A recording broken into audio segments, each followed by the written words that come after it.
दोस्तों, इंसान एक ऐसी खोजी प्रवृत्ति का जीव है जो हमेशा हर वक्त ब्रह्मांड के रहस्यों के बारे में जानने के लिए उत्सुक रहता है। आज से 45 साल पहले वैज्ञानिकों के दिमाग में कुछ ऐसा आया कि आखिर हमारे सौरमंडल के बाहरी ग्रहों पर और सौरमंडल सोलर सिस्टम की बाउंड्री के बाहर क्या है। इसी सवाल के उत्तर जानने की जिज्ञासा में वैज्ञानिकों ने एक अंतरिक्ष यान तैयार किया जिसका नाम था वॉयेजर 2। आज से 45 साल पहले शुरू हुई यात्रा यह आज भी ब्रह्मांड की अनंत गहराइयों में जारी है। इस अंतरिक्ष यान ने हम इंसानों के लिए जो काम किया है, इसके योगदान को हम इंसानी सभ्यता कभी नहीं भूल सकते। इसने अपनी यात्रा पृथ्वी से शुरू करके सौरमंडल के कई सारे ग्रहों के करीब से होकर इसने वहां की कई सारी रियल तस्वीरें भेजी। आज यह अनजान मुसाफिर सौरमंडल की बाउंड्री से बाहर अरबों किलोमीटर दूर कहीं पर रिसर्च कर रहा है। तो चलिए आज चलते हैं सौरमंडल से बाहर वॉयेजर 2 के साथ और जानते हैं कि वह वॉयेजर 2 ने अपनी पूरी जर्नी में क्या दिखा था। आप देख रहे हैं फ्यूचर साइंस यूट्यूब चैनल। ऐसे ही वीडियोस के लिए आप हमारे चैनल को सब्सक्राइब करें। दोस्तों, तारीख थी 20 अगस्त 1977। अमेरिका की एजेंसी नासा ने एक अंतरिक्ष यान को पृथ्वी से रवाना किया जिसको ब्रह्मांड में बहुत लंबा रास्ता तय करना था। जब पृथ्वी से रवाना हुआ था तब इसका मकसद सौरमंडल के बाहरी ग्रहों के बारे में जानकारी इकट्ठा करके वैज्ञानिकों तक पहुंचाना था। साथ ही उन ग्रहों की तस्वीरें भी खींचकर पहली बार हम तक पहुंचाना था। और यह अंतरिक्ष यान अपने पूरे जज्बे के साथ अंतरिक्ष के इस लंबे सफर की ओर चल पड़ा था। अंतरिक्ष यान काफी हद तक अपने भाई वॉयेजर 1 की तरह ही था, लेकिन इसके साथ ही इसके रास्ते पर एक रूट वॉयेजर 1 से डिफरेंट होने के साथ थोड़ा स्लो भी है। इसे स्लो रखने की वजह सौरमंडल के बाहरी ग्रह यूरेनस और नेपच्यून थे ताकि अंतरिक्ष यान इन दोनों ग्रहों पर बड़ा ही आराम से पहुंच सके। इस अंतरिक्ष यान की यात्रा के दौरान जब उसके रास्ते में सैटर्न प्लेनेट आया तो उसकी ग्रेविटी के कारण इसने अपने यात्रा यूरेनस की ओर मोड़ दी। दोस्तों, अंतरिक्ष यान यूरेनस और नेपच्यून तक पहुंचकर उनकी स्टडी करने वाला पहला यान था। इस अंतरिक्ष मुसाफिर ने अपनी यात्रा के दौरान एक स्पेशल प्लेनेटरी सिचुएशन का बेनिफिट उठाया था। इस सिचुएशन में सभी प्लेनेट एक सरल रेखा में होते हैं। इसी प्रकार की स्थिति प्रत्येक 176 साल में एक बार आती है। इस कारण इस अंतरिक्ष यान को काफी एनर्जी की बचत हुई और इसने ग्रहों की ग्रेविटी का उपयोग करके अपनी यात्रा को आसान बना लिया।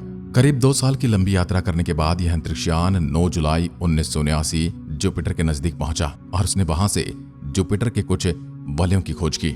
इसके जरिए जुपिटर के मून आयो के कुछ फुटेज हमारे वैज्ञानिकों के हाथ लगे जिसमें हमें वहां पर एक सक्रिय ज्वालामुखी होने का पता लगा। पहली बार हम किसी अंतरिक्ष पिंड पर ज्वालामुखी के बारे में जानकारी प्राप्त कर रहे थे। वैज्ञानिक बृहस्पति ग्रह को कई दशकों से दूरबीन और आंखों के माध्यम से देख रहे थे, लेकिन वॉयेजर ने जुपिटर ग्रह की कई आश्चर्यजनक तस्वीरें हम तक पहुंचाई जिनमें हमें विशालकाय लाल धब्बा नजर आ रहा था जो कि जुपिटर पर चलने वाला एक बहुत ही बड़ा तूफान है। इसके साथ ही जुपिटर पर कई छोटे छोटे तूफान होने के भी संकेत मिले।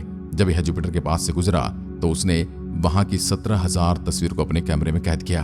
अपनी खोजबीन के दौरान अंतरिक्ष यान ने जुपिटर के कई चंद्रमाओं की खूबसूरत तस्वीरें हम तक पहुंचाई। सबसे ज्यादा हैरान करने वाली खोज जुपिटर के चंद्रमा आयो पर सक्रिय ज्वालामुखी थे जिससे निकलने वाला लावा और धुआं सतह से 300 किलोमीटर तक अधिकतम गति 1 किलोमीटर प्रति सेकंड से ऊपर की ओर उठ रहा था। इस वॉल्केनो से निकलने वाले पदार्थ गंधक, ऑक्सीजन, सोडियम जुपिटर ग्रहों से लाखों किलोमीटर दूर तक पाए गए हैं। गैनीमेड जो कि सोलर सिस्टम का सबसे बड़ा चंद्रमा है, वॉयेजर 2 ने जाते वक्त उसकी सतह पर 2 तरह के मैदान अपने कैमरे में कैद किए। एक क्रेटर यानी खड्डों से भरा हुआ और दूसरे भाग में कई सारे पहाड़ थे। यहाँ से अपनी खोजबीन के बाद यह अंतरिक्ष यान शनि ग्रह की ओर रवाना हो चुका था। काफी दूरी तय करने के बाद वॉयेजर 2 25 अगस्त 1981 को शनि ग्रह के निकट पहुंचा था। सैटर्न प्लैनेट के पीछे रहते हुए वॉयेजर 2 ने सैटर्न के बाहरी एटमॉस्फेयर के टेम्परेचर और डेंसिटी को मापा था।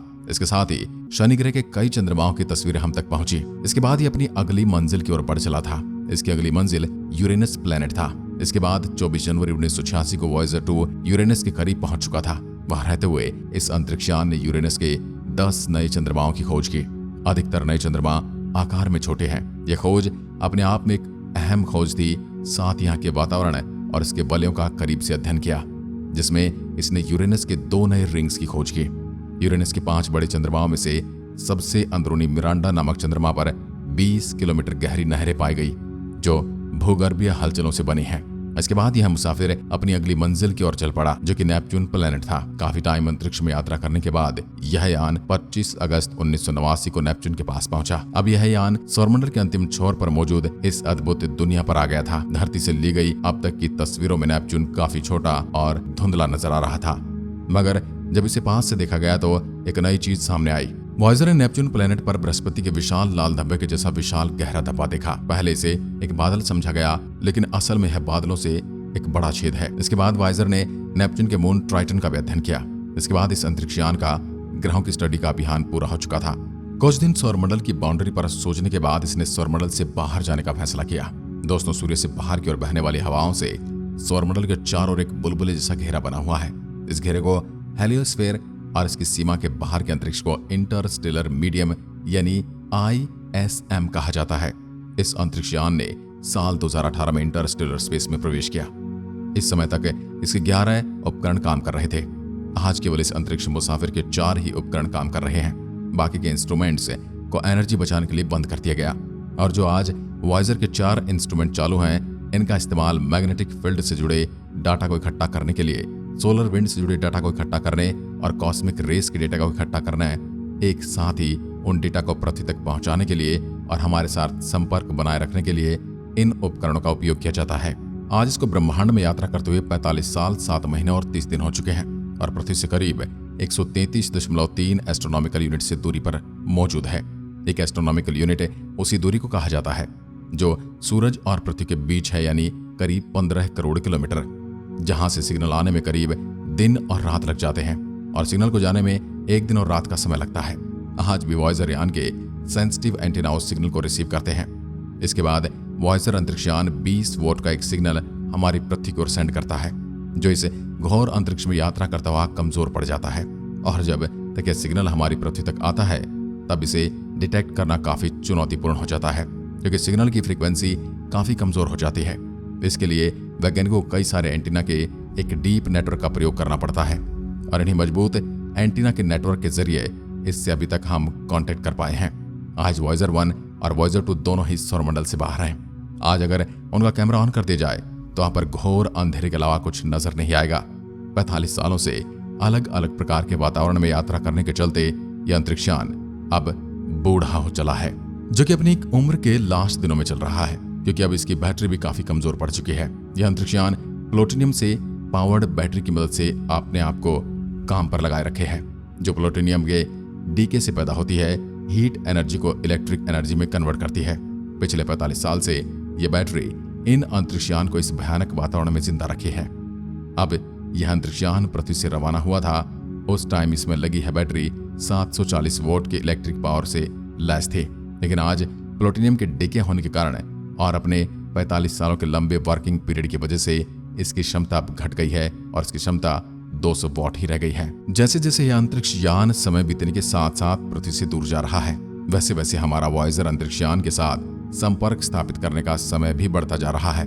इसके साथ ही इसका सिग्नल पृथ्वी तक पहुंचते पहुंचते काफी कमजोर होता जा रहा है और डेटा रेट काफी स्लो है। कई वैज्ञानिक ऐसा मानते कि आने वाले 2025 तक वॉयजर की बैटरी पावर सप्लाई कम कर देगी, जिस कारण उसमें लगे उपकरण काम करना बंद कर देंगे और उसमें लगे उपकरण के बाद बंद होने से वॉयजर का संपर्क हमेशा हमेशा के लिए हमसे टूट जाएगा।